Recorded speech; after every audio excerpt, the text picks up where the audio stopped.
সূরা আল বুরুজ। বিসমিল্লাহির রহমানির রহিম। রহমান রহিম আল্লাহ তাআলার নামে।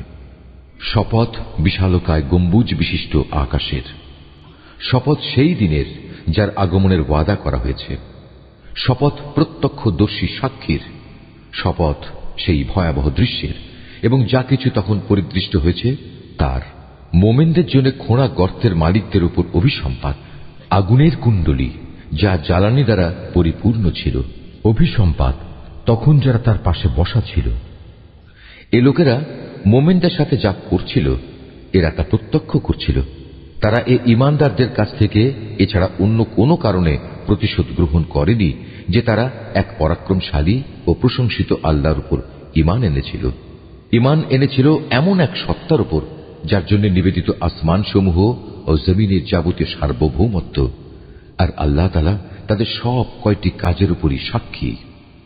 যারা মোমেন নরনারীদের উপর অত্যাচার করেছে এবং জঘন্য পাপ করেও কখনো তারা তওবা করেনি, অতএব তাদের জন্য রয়েছে জাহান্নামের কঠোর আযাব এবং তাদের জন্য আরো রয়েছে আগুনে জ্বলে পুড়ে যাওয়ার শাস্তি। অপরদিকে নিশ্চয়ই যারা আল্লাহ তাআলার উপর ঈমান এনেছে এবং ঈমানের দাবি অনুযায়ী ভালো কাজ করেছে তাদের জন্য রয়েছে এমন জান্নাত যার নিচ দিয়ে ঝর্ণাধারা প্রবাহিত রয়েছে। সেটাই হবে সেদিনের সবচেয়ে বড় সাফল্য। নিঃসন্দেহে তোমার মালিকের পাকড়াও হবে ভীষণ শক্ত। নিশ্চয় তিনি প্রথমবার সৃষ্টি করেন এবং তিনি পুনরায় সৃষ্টি করবেন। তিনি পরম ক্ষমাশীল, সৃষ্টিকে তিনি অত্যন্ত ভালোবাসেন। তিনি সম্মানিত আরশের একচ্ছত্র অধিপতি।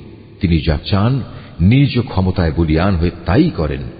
তোমার কাছে কি কতিপয় বিদ্রোহী সেনাদলের কথা পৌঁছেছে? ফেরাউন ও সামুদের বাহিনী, এরা কোনোদিনই সত্য বিশ্বাস করেনি, বরং তারা মিথ্যা সাব্যস্তকরণে লেগেই ছিল। অথচ আল্লাহ তাআলা এদের সব দিক থেকে ঘিরে রেখেছেন। কোরআন উন্নত ও মহামর্যাদা সম্পন্ন একটি গ্রন্থ। একটা মহাফলকে এটা সংরক্ষিত আছে।